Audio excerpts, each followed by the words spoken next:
We have less than 24 hours to explore Dublin while running on 4 hours of sleep over the past 2 days. We are hoping to experience Irish culture, visit top tourist attractions, and eat authentic Irish food, with Guinness of course. But we spent all of our money on flights from America, so we have less than $35 per person in the budget for today. Our first meal in Ireland was Greek yogurt. But it was warm, which was unexpected. So if you know why, please let us know in the comments. And we're genuinely curious. And it was like not sweetened at all. I know Greek yogurt isn't typically sweet, but it was like unsweetened Greek yogurt. Unsweetened, warm Greek yogurt. Initial thoughts so far of Dublin is, I like it. It's cool. We're just like right on the river here, at least this main area we're in. It smells a little bit like fish, mostly because of the river we're gathering, and also because of the coast, which we determined is nearby. I know we're probably going to sound stupid to a lot of people, but we did not know that Dublin was on the water. Also, it feels like the United Kingdom. Again, silly, but like the architecture, the age of everything. We were even talking about just like the doors look like they're from like the UK. This is the Halfpenny Bridge. Probably saying that super wrong, but it's the oldest bridge in Ireland, cast iron bridge. Fun fact, when you go to where the people are, it's really busy. I think that's true anywhere. We were kind of walking around the outskirts of the Temple Bar area. We're like, oh, it's not that intense. And then we like walk through this random alley, and then we pop out on the other side. And felt there's very Harry Potter-esque, actually. People everywhere. Yeah. Like what you would think like downtown Dublin would look like. I think we're in the tourist section now, or like the common sections that people go to whenever they only have so many places they can go.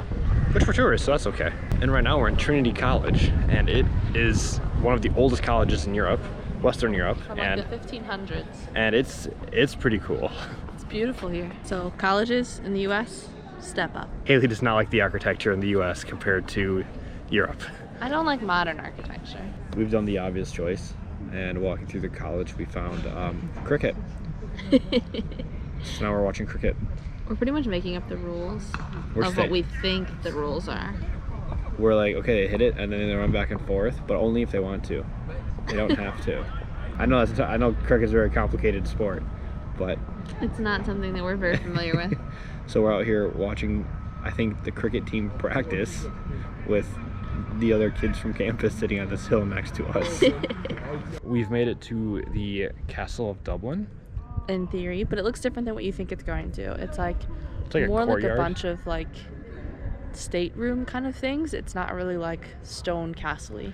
Apparently it used to be a castle here, and then there was a fire, and then they repurposed it, and now none of the castle stands, but they had a diagram showing like how much space it would take up compared to the current layout. And they said it's kind of the same general space, so we haven't toured it. Apparently you can, and we probably would know more information if we had, but we read 2 signs, so that's what we're telling you. Experts. I may have given us correct directions to the wrong church tonight. It wasn't wrong in the sense that it was a Catholic church and it was having 6 p.m. mass, but it was in Polish. So now we're walking another mile to get to one that's in English. We were like, if there was like a whole bunch of people in there, we would have been fine, just following along. But there was like 5 because it's 6 p.m. So we decided to not do that.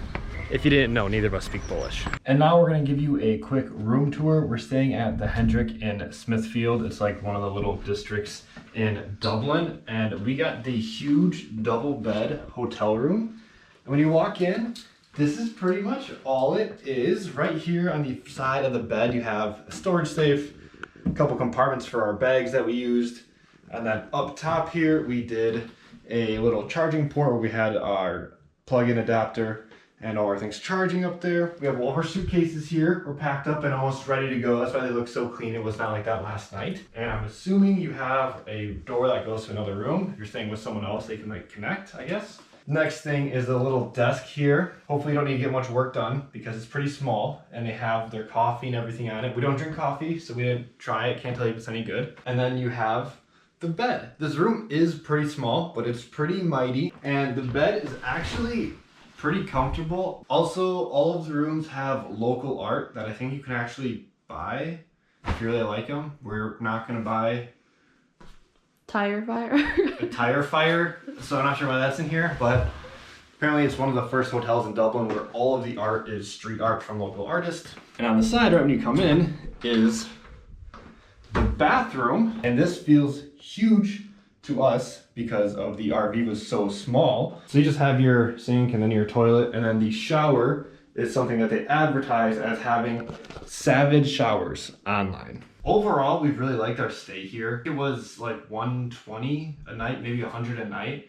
It's about a 30-minute drive over from the airport. We took a bus and it dropped you off like 5 minutes away at the bus station. A great thing that they offer is early check-in and late check-out. It's currently like 12 o'clock and we haven't checked out yet. Usually it's 11. We have our checkout until 1. And the early check-in lets you check in at 10 o'clock.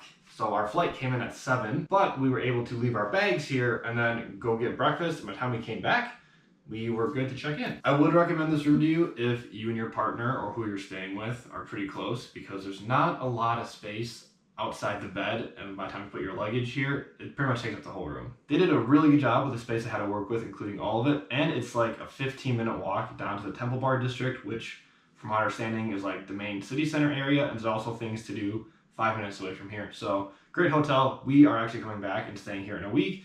So yes, we would come back and stay here again. We finished our night getting some dinner with the classic fish and chips, washed down with a nice pint of Guinness, and started to reflect on our day in Dublin on a tight budget while sleep deprived. We did spend hours walking around the city and enjoying the different architecture, colors, and people driving on the wrong side of the road. We also accomplished our goal of eating a fish and chips with a Guinness, and if you do not count housing, we spent just over our budget of $35 per person and spent a total of $87 today.